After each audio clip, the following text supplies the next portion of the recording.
Hi, this is Trish Williams. Thank you for joining us again on Realty Check. We are in part 6 of our 7-part series on financing. All the different types of financing that you can use to buy a home, different types of mortgages, all different types of products that are out there for home buyers that are looking to purchase homes. We are also going to be adding a bonus episode. So this is actually, I've been talking about a 7-part series. It's going to be an 8-part series because we are adding on an additional episode on week 8 that's going to cover everything that we didn't cover in this series. And that's going to be non-QM loans, which is things that are out of the box. So that stay posted and stay tuned, for that show to be coming on our bonus episode in week 8. But today's episode, we're going to be talking about 203K financing. Now, Vegas has definitely had a lot of changes over this last year, over this last couple years. And in our home, in our housing market and with buyers, we're starting to see buyers not wanting a traditional home or sometimes not a turnkey home. Could be prices, could be because there's low inventory, and there's a lot happening, a lot of remodels going on, and a lot of people are wanting to purchase a home and remodel that home and make it their own.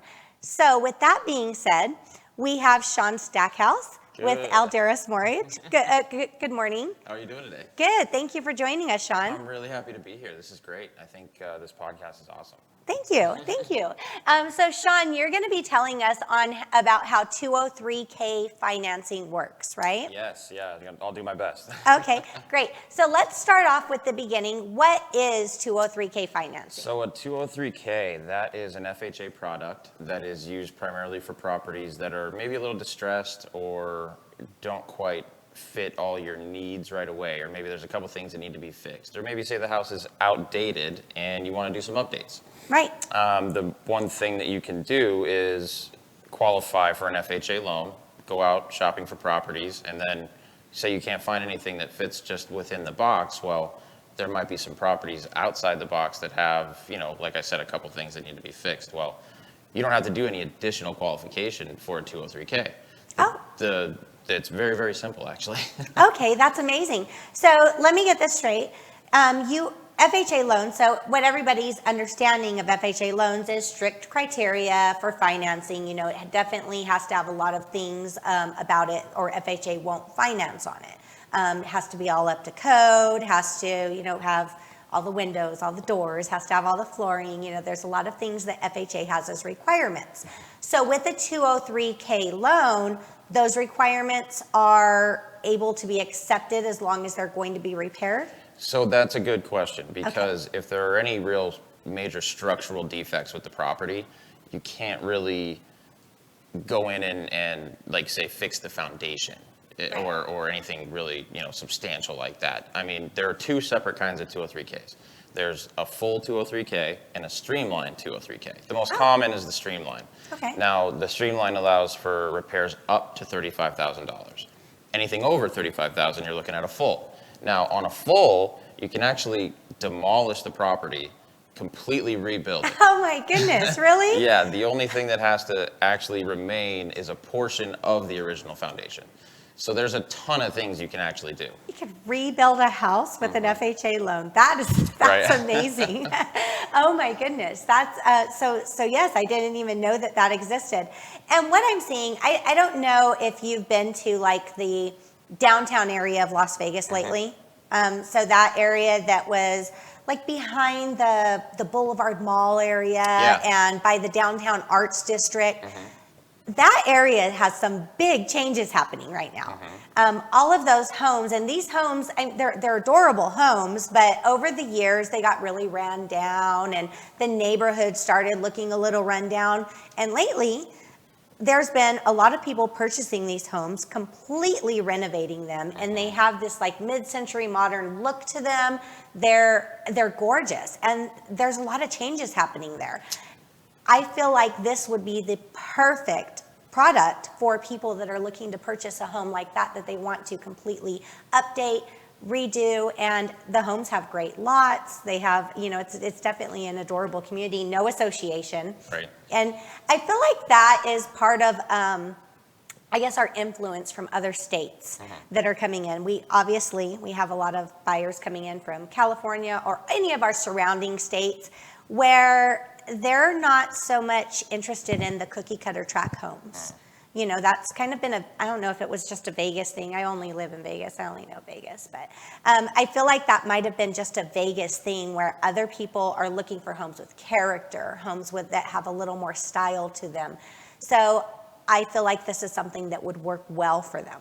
Yeah, I think, and to that point, one of the greatest aspects or attributes of a 203K is that oftentimes when you buy, say, the the property for, let's hypothetically, $200,000, and say you just do a streamline, and you do the repairs up to $35,000, well, you could do appliances, remodel the kitchen and the bathroom, and come out usually ahead in equity after what the loan amount is, right? So you buy the house for $200,000, do the repairs for $35,000, you're in for, say, $235,000, $240,000.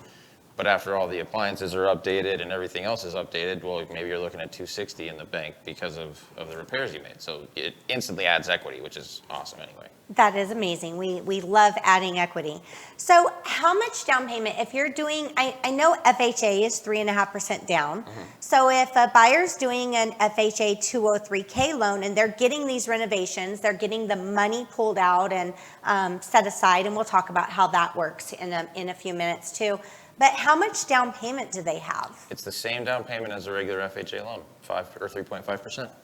Okay, so if let's just use the $200,000, which I'm going to warn you guys, these days you're probably never going to find a house for $200,000. Not anymore. If you do, jump on it, because I haven't seen many out there lately.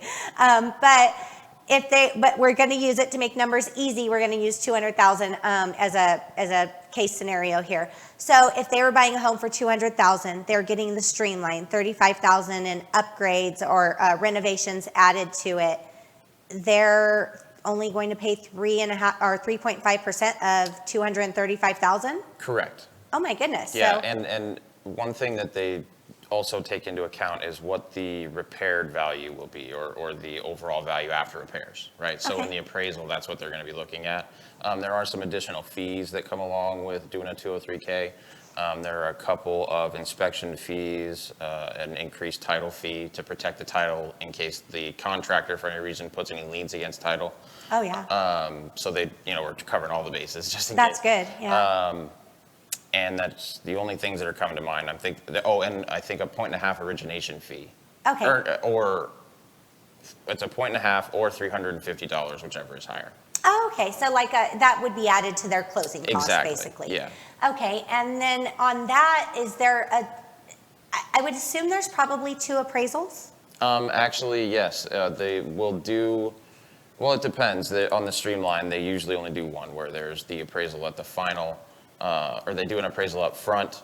Once the bid and everything is submitted to the underwriter and everything, then they order the appraisal and have it to, they give the bid to the appraiser, and then the appraiser considers all of those things into the value of the property, and then obviously they have an inspector go out and check the appraisal or the property after all the repairs are done.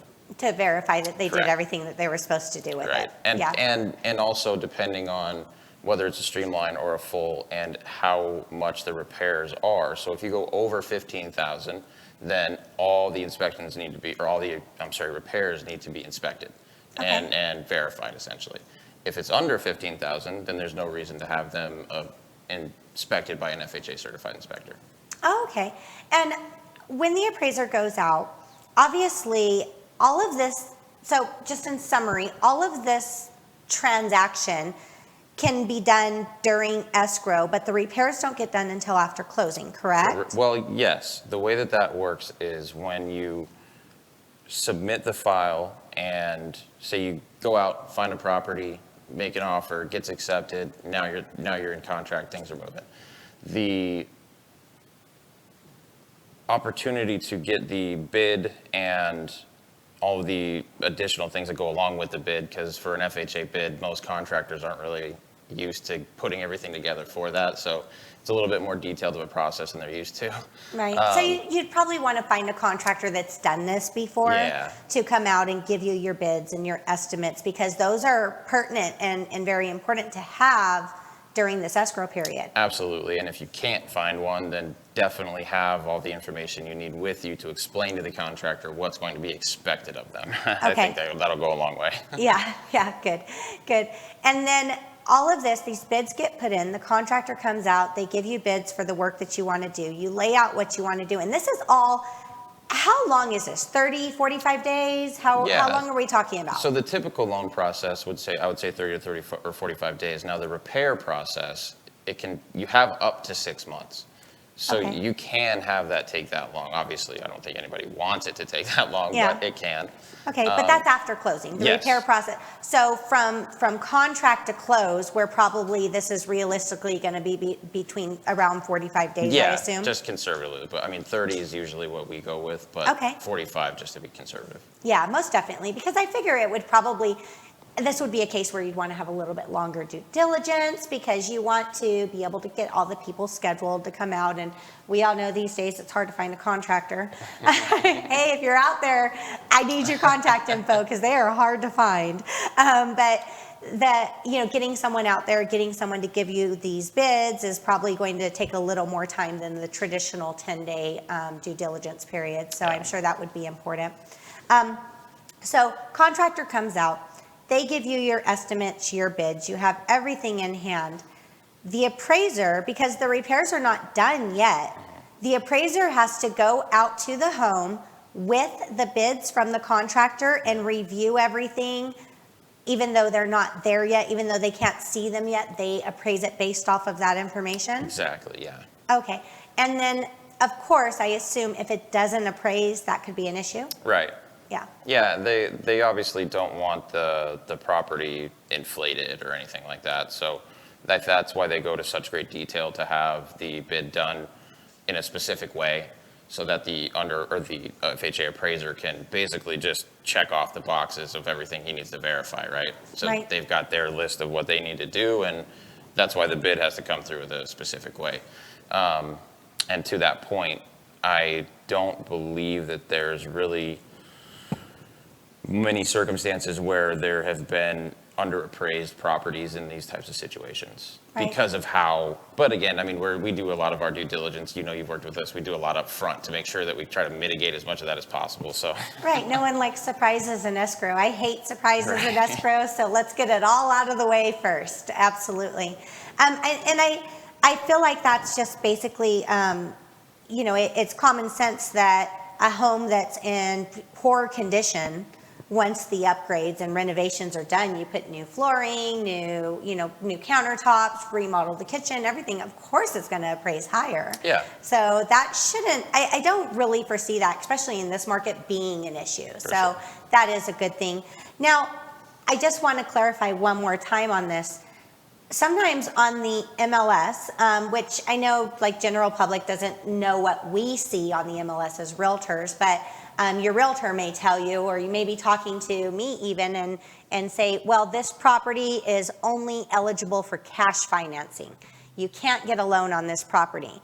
That's not always true, because if you were to do a 203K, there is a way of getting a loan on those cash only deals that would not qualify for traditional financing. Yeah, if it's a property where a situation is maybe the property doesn't qualify for FHA because of the repairs that need to be made, or there's something missing from the property, that is something that can be addressed with a 203K. Now, if it's a property that's like strictly used for commercial use or something like that doesn't qualify for FHA, that's a different story. But but if it's the repairs and the condition that are stopping it from qualifying, this would be an option. Definitely. Yes, and I feel like that's just not common knowledge, not to realtors, not to anybody, because that's why they put these as cash only, because they don't think any loan would be able to do anything with this property. Right. But there's options, so that's why I'm having this series, to let people know about all these options out there, because there's so much that is not commonly considered or thought of. And that, I'm going to put you in the hot seat for a second, because I know no one ever likes to hear this word. What if there's mold? That's a great question, actually. You can address mold abatement and there was one other thing that I was looking into. Asbestos, thank you, yes. Yeah. So you can actually address those. Oh, okay, that's great. Because that, I mean, from a realtor standpoint, it's like a house has mold, it's done. Right, yeah. Done. Forget about it. Its value just dropped substantially. You know, that's a big deal. So knowing that that can be addressed through a 203K is amazing, because I've seen some homes that had, you know, they had disclosed on the MLS that there was mold, and you look at these homes and you're like, wow, it's such a great home, such great potential, but a lot of people just don't know what to do with that, you know, or how to do it. And you think abatement and, you know, taking care of that is, I mean, costly. Oh, yeah, for sure. I mean, dollar signs, and right? it's a nightmare to think about, right? It's a nightmare. Nobody wants to deal with that. Yeah, it's a nightmare to think about. You don't want to deal with it, you know, and you call these companies and they're like, yeah, thousands and thousands of dollars to fix that. Right. So having that, and I mean, there are some circumstances where it's just a tiny bit easily cut out and removed, or, you know, whatever. I'm not a professional, so don't quote me. But there's some circumstances where it's grown and spread, and that is when it gets scary. Yeah. Yeah. So great. Who can do the renovations? So I know there's a lot of DIYers out there that want to do them themselves, and I am assuming that's probably not okay. No. Thank you for mentioning that. You just needs to be a certified contractor. They just have to be a licensed contractor. I would definitely suggest, as you mentioned before, trying to find someone that might have a little bit of experience in these types of situations. But yeah, a licensed contractor is all you need. Okay, great. And even though it's going to be done afterwards, the money for the repairs, what happens to that? It gets held in an escrow account? Exactly, yes. I was just going to mention that. So the way that works is when you go and do the initial closing process in 30, 45 days, the portion of the proceeds for the repairs gets put into an escrow account, and then it sits there, and the contractor gets paid 50% to start, and then the last 50% when they finish. Okay, great. So that they do draws basically from the escrow account, and they have to show that they did the repairs, and someone's going to verify it. You can't just say, like, I did this and pay me, because you know, we all know too that there's some contractors out there that are not honest. Always, yeah. Or don't do things correctly, or try to get the money and then you never hear from them again. So this would, being held in a neutral escrow account, basically protects the buyer from that happening? Yes, exactly. Okay, that's wonderful. So this we already talked about it, it can work for non-financeable homes. What about homes that are not, what if it's not a non-financeable home? What if it is a financeable home?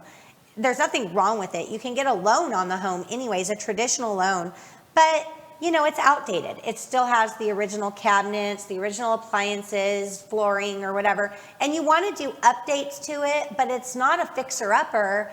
It's just well, I guess it, you know, I mean, it's not a drastic fixer-upper, but it's something that you just want an update. You just want to add more to it. You want to bring it up to date. You want to customize it or whatever.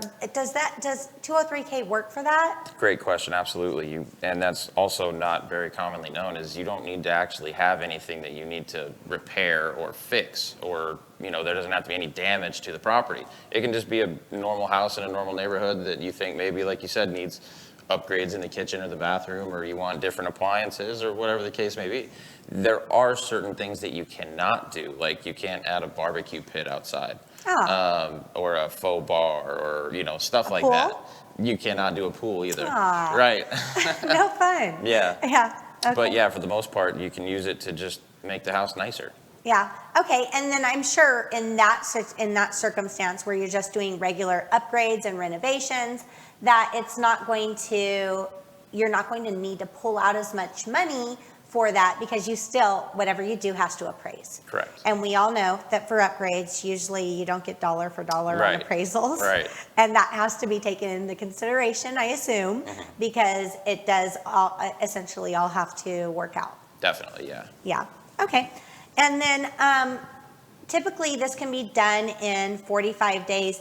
If a buyer starts shopping, like say there's a buyer right now that's out there and they have an FHA approval, they're already approved for an FHA loan and they want to change into a 203K loan. They just seen this home and they're like, oh my gosh, I want this. Can I do 203K? Do they have to start all over? No, not at all. They're basically, the approval process is identical. The only difference would be the additional costs associated with doing a 203K.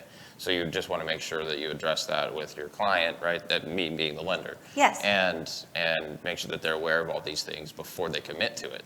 But other than that, the approval process is identical. All you need to do is obviously account for any additional funds added to the loan to value, which might potentially change the qualification of the loan. But apart from that, exact same simple process. Awesome.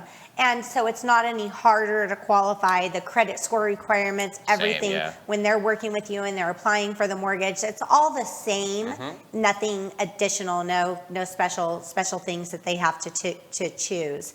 And when it comes to renovations, so obviously we know that there's some things that would be mandatory. Code items, things that are out of code, outdated or whatever, they're mandatory to get the loan for financing because FHA, Fannie Mae backs this loan and they have requirements, guidelines, correct? Correct. When it comes to that, does the FHA guideline or the 203K guidelines say what has to be done, or can the buyer pick their own renovations? As far as, you mean like can they pick what they're doing to the property? What they're doing to the property. So say that the buyer says, I don't want new flooring. I'm okay, and the carpet's like bad or not good. And the buyer says, I want to do the flooring myself. I don't want that rolled into the loan. I can handle that on a weekend project. Are the buyers allowed to pick what gets added into the renovation I see what loan? you're saying. I'm sorry. Yeah, absolutely. No problem. There's no required number of repairs or a specific set of repairs that have to be done to be able to do a 203K. It can literally be anything on the approvable or approved repairs list. Okay. So if you say you wanted to fix the windows but not the floors, you want to do the floors next year, totally acceptable. As long as it has floors. As long as it has floors. Yes. As long because as if it doesn't have floors, there's an issue. The biggest thing with FHA on any appraisal is going to be health and safety, right? Yes. You know that. So anything that can cause any kind of health or safety concern is going to have to be addressed regardless, whether you're doing a 203K or not. Anything. I mean, I know it's basic requirements, like it has to have a stove. Right. You have to have windows.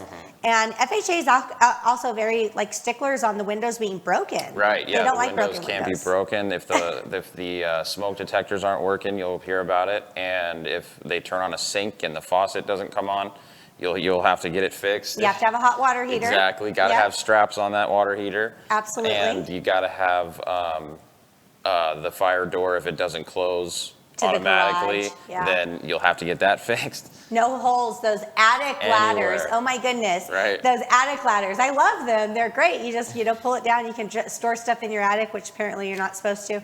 But those attic ladders in your garage are against code, and they will make you seal those up if you're getting an FHA loan. And good point. Thank you for mentioning that. If there have ever been any repairs done to the property that aren't up to code or weren't permitted, those will have to be addressed as well. So for instance, if say you look at a property and it's got a patio in the back with an awning that was added by the current owner or an owner previous, and it was never actually permitted to be able to be there, then you'll have to either take it down or get it permitted or, just address it at that same time. Start it over. Yeah, some of them, I've seen some that were like DIY patios. And it's like, no one wants to stand under that one.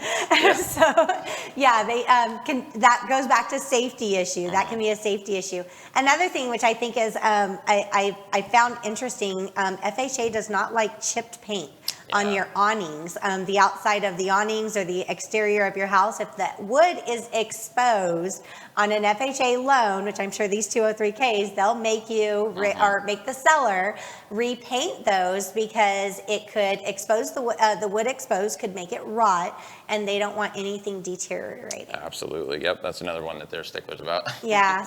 So the criteria is a very good thing to keep in mind. So those renovations, they may make you do with the 203K if those are issues that are there. Roof, I'm sure roof is going to be in another one that they're going to make sure is in good order. But anything else you can choose. Yeah. Yeah. That's great. Now, I'm going to ask you a question that, I already know the answer to this, but I'm sure the audience is all wondering because we're talking about a fixer-upper, right? We're talking about buying a home, fixing it up, making it look amazing.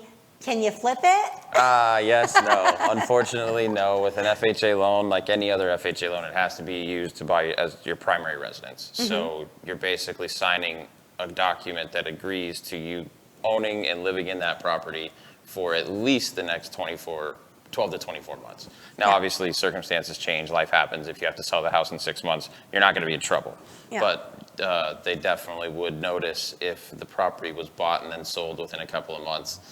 And renovated, sold for a lot higher price. Yeah, so don't do it. You don't want to get in trouble for mortgage fraud out there. No, it's not fun. No, I wouldn't want to be in that courtroom.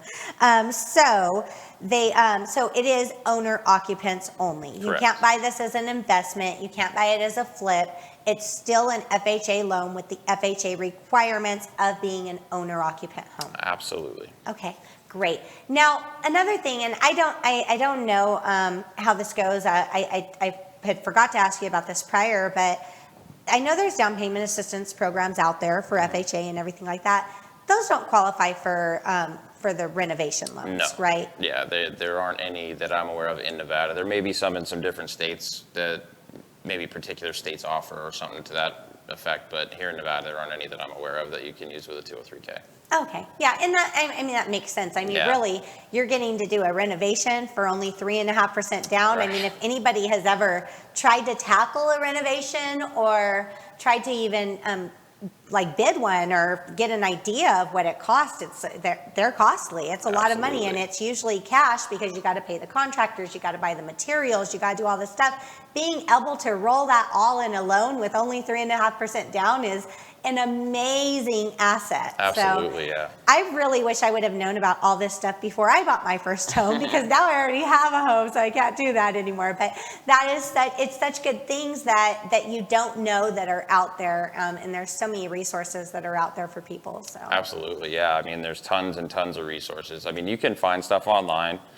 Doesn't necessarily mean it's always right. Please always keep that in mind. I get questions from people all the time that say, oh, I saw this online, and I'm like, that's from 2 years ago, and the guidelines have changed 4 times since then. So yeah. Definitely best to always call someone you trust, whether it's an agent who can put you in touch with a lender or with a lender that you've worked with, or obviously you can always call me. I'm happy to help whenever I can. Yep. So Shaun, you take calls and questions? Oh, absolutely. I'm sure people will be calling you with this, with some questions about this. So when they do want to call you, how do they reach you? The best way is my cell phone. That number is 702-712-2586. And I work at Alderus Mortgage. You can find us online, and we got a ton of great reviews. So that's pretty much what we live by, is our reputations. Yeah, I did a deal with you recently, and you were on top of it, efficient. Everything went well, closed in time. I was very happy with your service. So that's great. And if you guys have questions for me about the renovation loans, the FHA 203K, anything at all, call me 702-308-2878. My name's Trish Williams, Keller Williams Realty. And thank you so much, Shaun, for being on the show today. I really appreciated having you here and sharing all your information with us. Super happy to be here. It was great. Yes, thank you.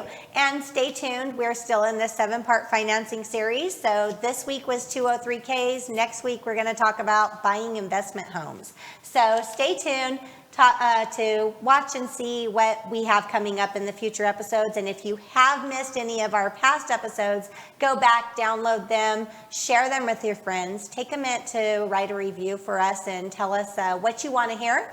I want to know, definitely we're wrapping up this series in the next couple weeks. So I want to get some content about what you guys want to hear, what you need to know for planning our next series coming up. So keep watching, share it with your friends, send us a review, and thank you for joining us on Realty Check.